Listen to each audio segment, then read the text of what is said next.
iglesia está edificada sobre la gran verdad que proclamó Pedro, de que Jesús es el Cristo, el Mesías, el Hijo del Dios viviente, Dios mismo encarnado. Muy bien, mis amados hermanos, vamos a iniciar una serie de estudios bíblicos sencillos, prácticos, y nos vamos a estar basando en un libro, no sé si recuerdan este libro, del gran escritor, pastor John Stott, El discípulo radical. Hace unos meses o quizás unos años, todos decidimos comprar este libro para leerlo juntos, las tardes de los jueves, o una tarde cada 2 semanas creo que era. Nos reuníamos en la iglesia y leíamos este libro, pero no lleguemos a leerlo, leemos 1 o 2 capítulos, pero vamos a iniciar una serie estudiando este libro. Los que lo tengan, pues le pueden dar un repaso, será bueno, ¿verdad? Los que no lo tengan, pues si quieren adquirirlo, pues es un buen libro, Discípulo radical, del predicador y escritor John Stott. Es muy básico, es fundamental porque presenta los rasgos distintivos de un discípulo de Jesucristo. Es escueto, sencillo de leer y muy práctico. Vamos a comenzar en primer lugar leyendo un texto de la palabra de Dios. Os invito al Evangelio según San Lucas. Evangelio según San Lucas, capítulo 14, versículo 26 en adelante. Pero antes, si pueden poner sus teléfonos en silencio.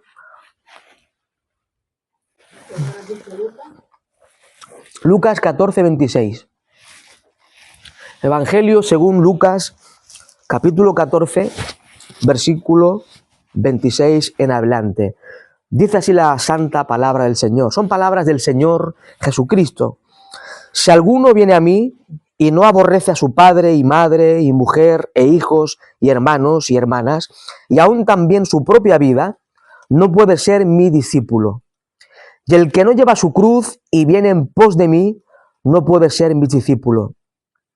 Porque ¿quién de vosotros, queriendo edificar una torre, no se sienta primero y calcula los gastos a ver si tiene lo que necesita para acabarla?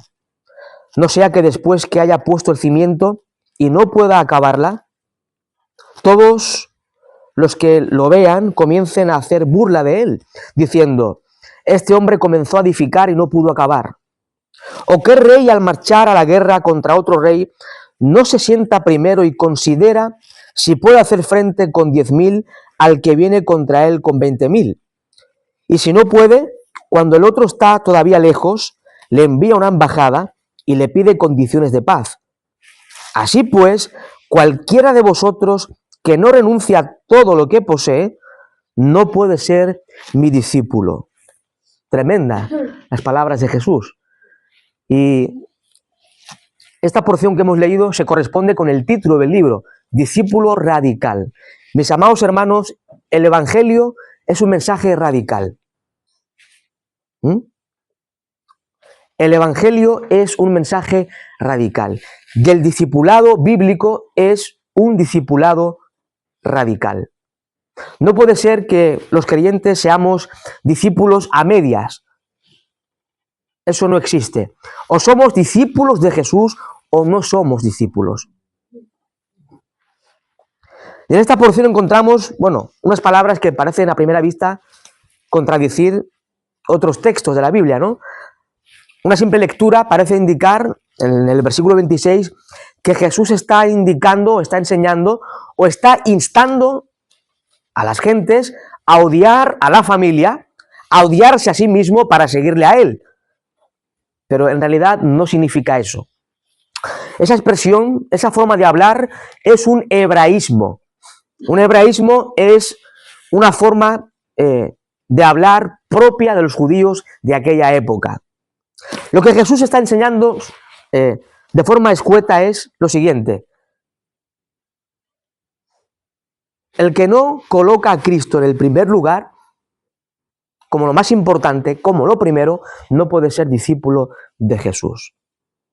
Esa es la idea de estas palabras que muchos tuercen para decir otras cosas que no dice la Biblia.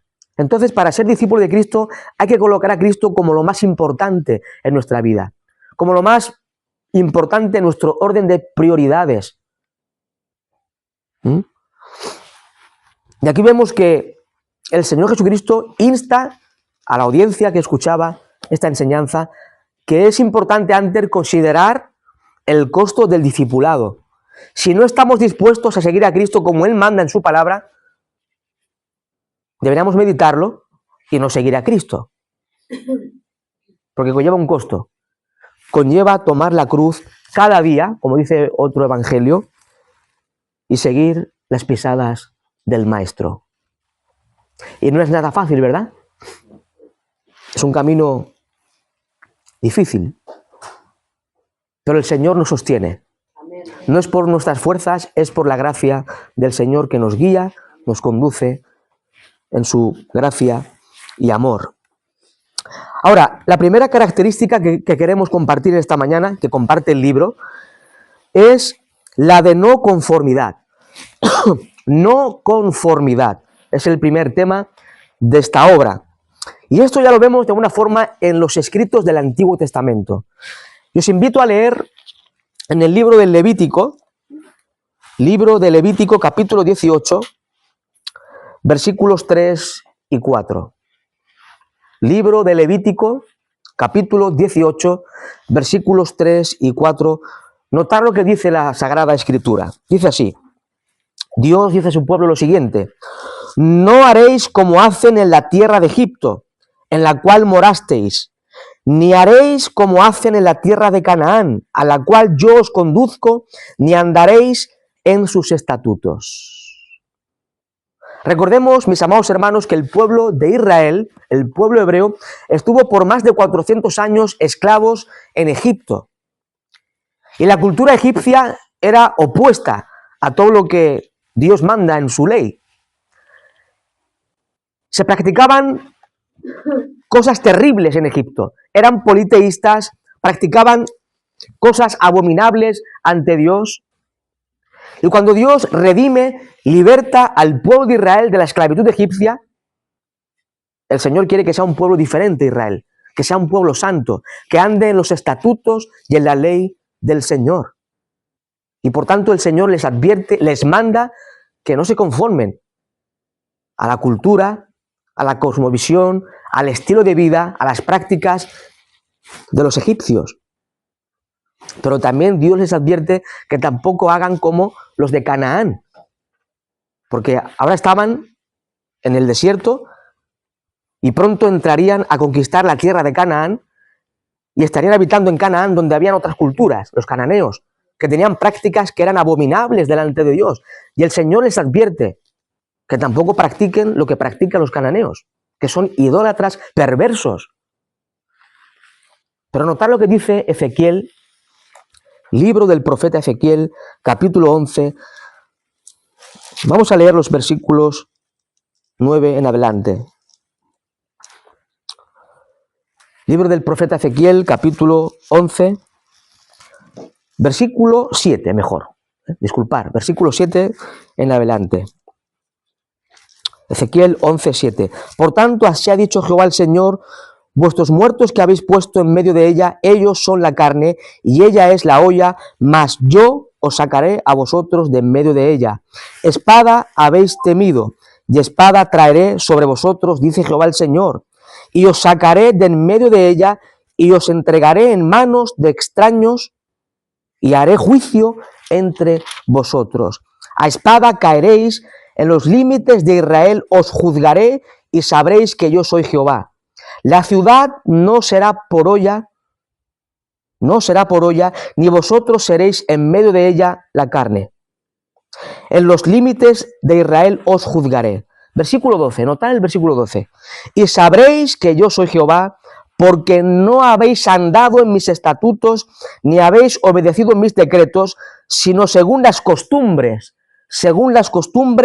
de las naciones que os rodean, habéis hecho. O sea, lo que Dios les advirtió en Levítico capítulo 18, siglos antes, ahora el pueblo de Israel había hecho lo que Dios le prohibió.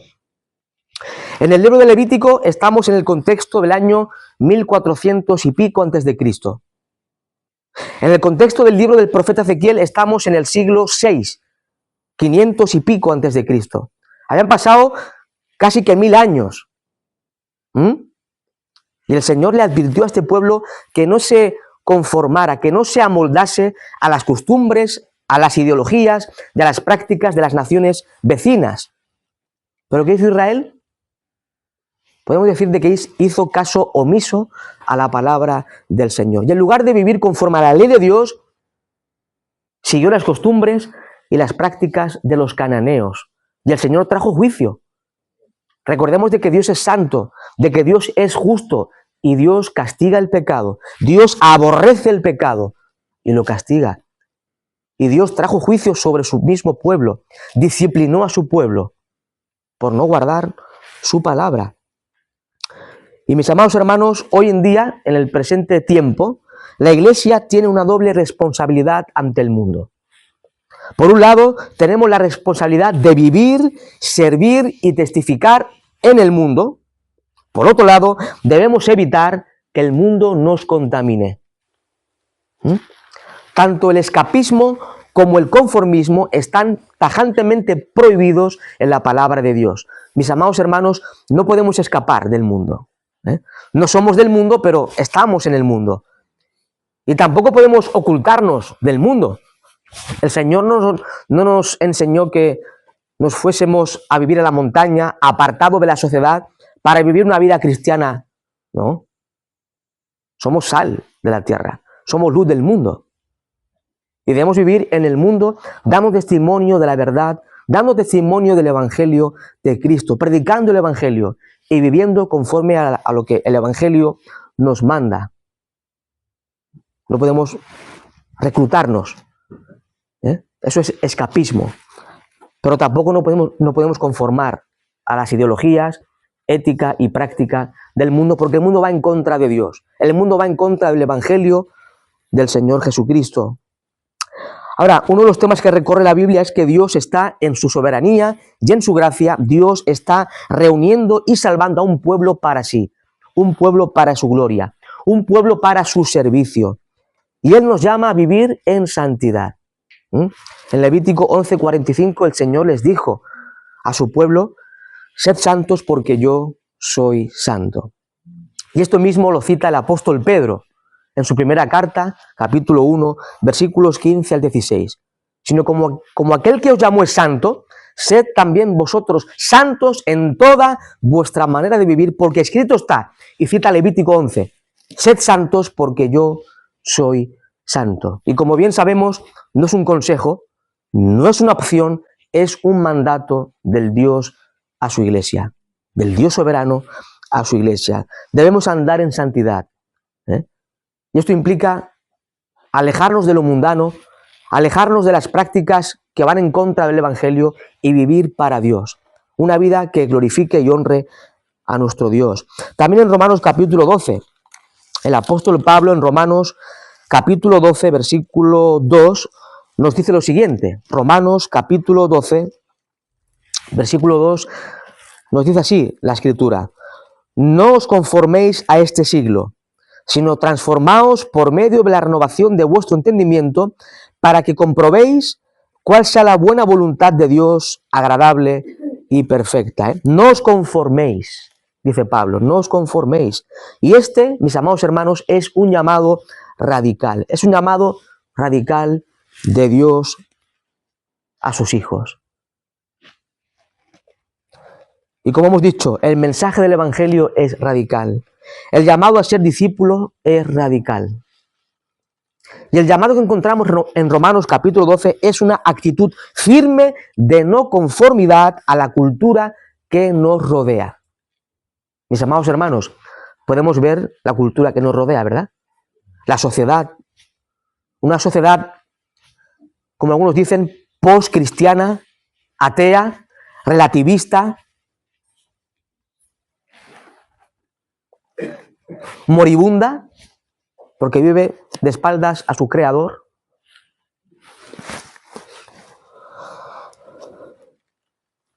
Es un llamado el de Romanos 12, a una contracultura cristiana. A una contracultura cristiana. Vamos contracorriente, mis amados hermanos. Y a veces es difícil, ¿verdad? Es complicado. Y cada vez más, el mundo se pone cada vez más complicado con sus leyes, sus ideologías, sus sistemas éticos. Pero mis amados hermanos, nosotros sabemos a quién servimos. Vivimos para servir a Cristo. Vivimos para seguir a Cristo como discípulos del Señor. Y aunque no es fácil, recordemos que la gracia de Dios nos capacita. Es en dependencia de su Espíritu, es en dependencia de la gracia de Dios, no por nuestras fuerzas, sino por su gracia. Ahora, cuando consideramos el mundo, la sociedad que nos rodea, podemos ver algunas tendencias que menciona John Stott, algunas tendencias, entre otras muchas, que caracterizan nuestro mundo. Por ejemplo, una de las tendencias del mundo actual es el materialismo. El materialismo. El materialismo es una obsesión profunda hacia las cosas materiales. Y esto está muy de moda, ¿verdad? La gente está obsesionada con las cosas materiales y, mis amados hermanos, esto puede sofocar nuestra vida espiritual. El materialismo sofoca nuestra vida espiritual. Nuestro Señor Jesucristo nos enseñó en el Sermón del Monte a no acumular tesoros en la tierra. Mateo 6, 19 dice así: no os hagáis tesoros en la tierra, donde la polilla y el orín corrompen, y donde ladrones minan y hurtan, sino haceos tesoros en el cielo. Miremos también lo que Pablo dice en Filipenses. Os invito a Filipenses capítulo 4. Filipenses capítulo 4, versículos 11 al 13. Filipenses 4, versículos 11 al 13. Leemos así en la palabra de Dios. No lo digo porque tenga escasez, porque he aprendido a contentarme cualquiera que sea mi situación. Sé vivir humildemente y sé tener abundancia. En todo y por todo estoy enseñado. Así para estar saciado como para tener hambre. Así para tener abundancia como para padecer necesidad. Todo lo puedo en Cristo que me fortalece. Sea la circunstancia que atravesamos, ¿verdad? Podemos confiar en Cristo. Él es omnipotente, Él es soberano. Y Él nos da las fuerzas para saber atravesar los momentos difíciles en nuestra experiencia personal. Este pensamiento va en contra del materialismo. Pablo sabía vivir en la abundancia y en la escasez. No estaba obsesionado por las cosas materiales. Dependía de Cristo en todo momento, no de las cosas materiales. Otro texto, en la primera carta de Pablo a Timoteo, capítulo 6, un texto muy interesante. Primera carta del apóstol Pablo a Timoteo, capítulo 6, versículos 6 al 10. Primera Timoteo, capítulo 6, versículos 6 al 10.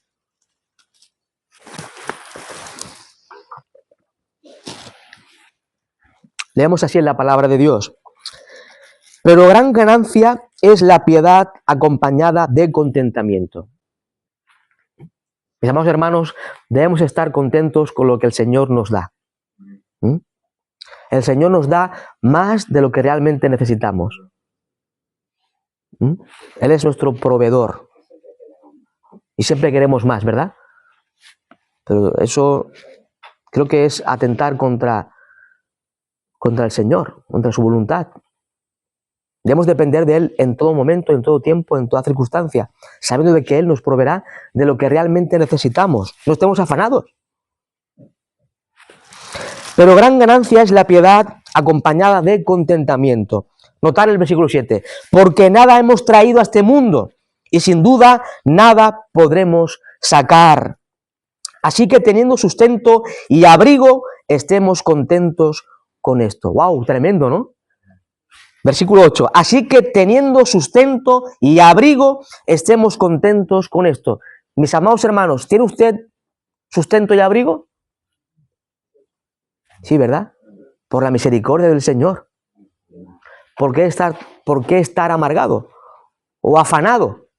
tiene un techo, ¿verdad?, donde morar, sea de alquiler, sea de propiedad, sea una habitación, sea lo que sea, a que está teniendo un techo para cobijarse, a que tiene alimento para comer, sea más caro, más barato, tiene un trozo de pan, ¿verdad?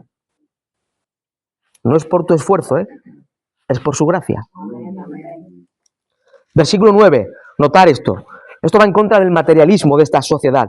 Dice, versículo 9, porque los que quieren enriquecerse caen en tentación y lazo y en muchas codicias necias y dañosas, que hunden a los hombres en destrucción y perdición. Porque raíz de todos los males es el amor al dinero, el cual, codiciando algunos, se extraviaron de la fe y fueron traspasados de muchos dolores. Tremenda palabra de Dios. Dice John Stott que la vida en la tierra es un peregrinaje breve entre dos momentos de desnudez. Venimos a este mundo desnudos, ¿verdad? Sin nada. ¿Cómo nos vamos de este mundo? Desnudos, sin nada. Recuerdo algo de la historia de Alejandro el Grande, Alejandro Magno, gran conquistador del mundo antiguo, uno de los hombres más importantes de la historia, ¿no? Cuando uno lee historia, es uno de los hombres más destacados, más importantes. Este hombre cuenta la historia que cuando él murió, creo que murió a la edad de 33 años, de una fiebre infecciosa, él, por lo que cuentan algunos, pidió 3 peticiones a su gente, ¿no? Él pidió que cuando fuera enterrado, mientras iban con el féretro, tirasen las monedas de oro que él tenía por el camino, dando a entender que ninguna riqueza, por muy grande que sea, hace nada ante la muerte. Pidió también morir con las manos fuera del ataúd, como diciendo, vine sin nada, me voy sin nada. El hombre más poderoso de su época.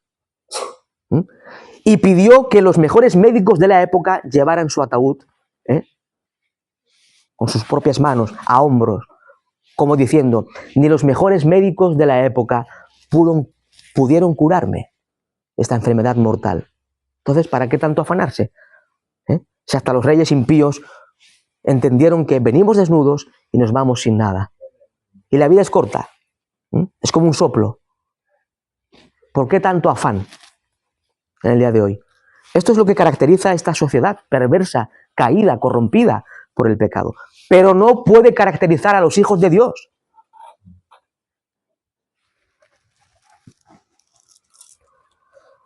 Decía también John Stott que sería sabio viajar livianos. Nada nos llevaremos. Si no te vas a llevar nada, mi amado hermano, mejor ir liviano, ¿no?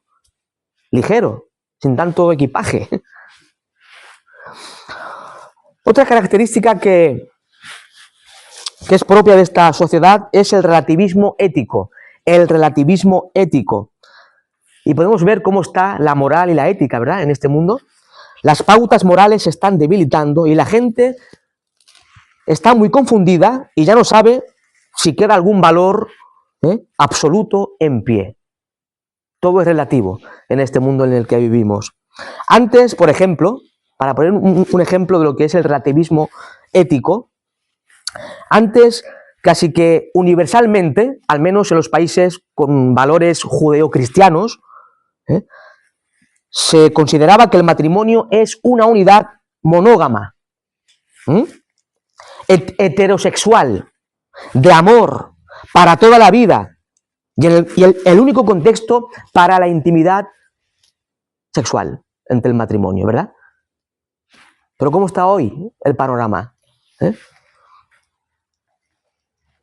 Hoy muchas iglesias, incluso muchas iglesias llamadas cristianas, que yo creo que son sinagogas del diablo, más que iglesias, se practica la convivencia sin el matrimonio. Se acepta el matrimonio inclusive entre personas del mismo género. Esto en el mundo llamado cristiano evangélico.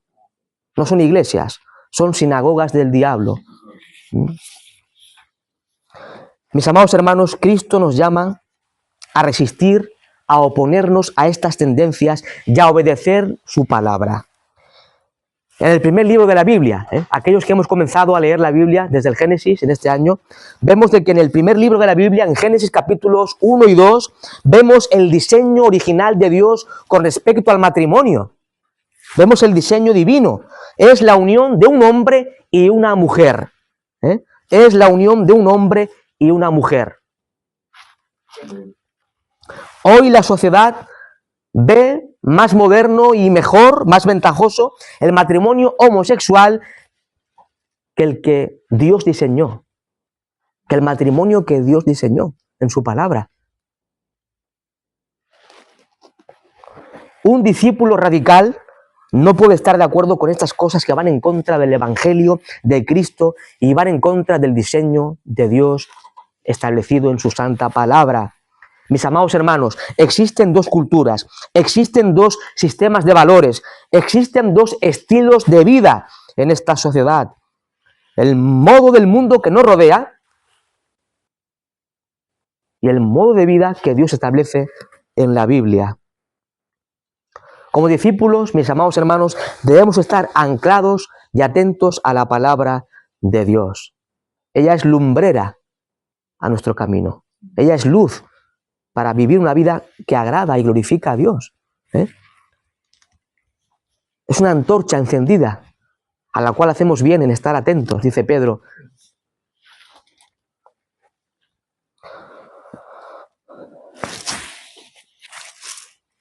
Cinco minutitos más. Otra tendencia que caracteriza el mundo es el narcisismo. Narcisismo. En la mitología griega, Narciso era un apuesto joven que en un momento determinado percibió su reflejo en una laguna y se enamoró de su propia imagen. Eso es la mitología griega. Y el narcisismo es el amor excesivo a uno mismo. El narcisismo es el amor de acuerdo. El amor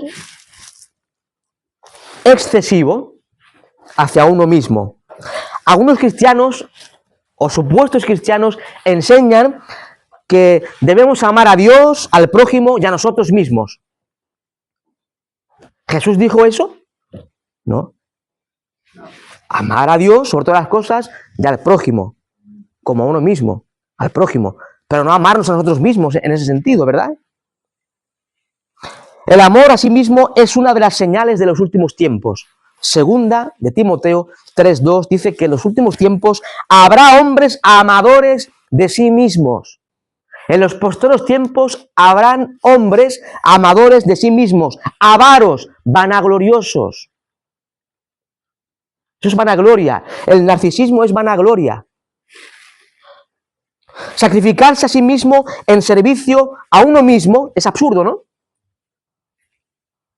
Sacrificarse a uno mismo para sí mismo es absurdo. No tiene lógica ni sentido ninguno. Debe haber en nosotros, mis amados hermanos, una combinación entre la propia aceptación y la propia negación. Conformar en nosotros todo aquello que pertenece a la creación y a la redención. Y negar todo aquello que proviene de la caída original, la caída del pecado, negarlo, apartarlo, echarlo a un lado. Y por último, nos da tiempo, el pluralismo. El pluralismo, otra tendencia del mundo actual. El pluralismo sostiene que todos los ismos, en otras palabras, todas las religiones, todas las ideas, ideologías, cosmovisiones, tienen la misma validez. Todo es bueno. Y todo tiene el mismo derecho. El pluralismo rechaza la declaración que hace el cristianismo de su condición única. Mis amados hermanos, el cristianismo es único. El evangelio de Cristo es único. No es algo más.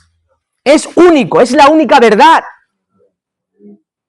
Pero el pluralismo que caracteriza a este mundo, todo vale. Tanto el Islam como el cristianismo. Tanto los homosexuales como el matrimonio bíblico. No puede ser, mis amados hermanos. Los discípulos debemos rechazar por completo este pluralismo que caracteriza este mundo caído. Como discípulos debemos seguir declarando a este mundo el carácter único, el carácter singular, el carácter definitivo de Jesucristo y su Evangelio. Mis amados hermanos, solo Cristo es Dios hecho hombre. Solo Cristo murió en la cruz para expiar nuestros pecados. Solo Cristo triunfó sobre la muerte y resucitó al tercer día. Solo Cristo puede salvar al hombre del infierno. En la historia, como hemos dicho, han habido hombres grandes. Alejandro Magno, Napoleón el Grande, pero Jesús no es grande, Jesús es único. Jesús es único, nadie como Él. Él es sublime, Él es Dios manifestado en carne. Y como discípulos debemos proclamarlo y vivirlo. No es algo más Cristo, es el único camino, la verdad y la vida. Solo Cristo. Prediquemos a Cristo, prediquemos su Evangelio, vivamos conforme a su Evangelio como discípulos de Jesús. A Él la gloria, eternamente y para siempre.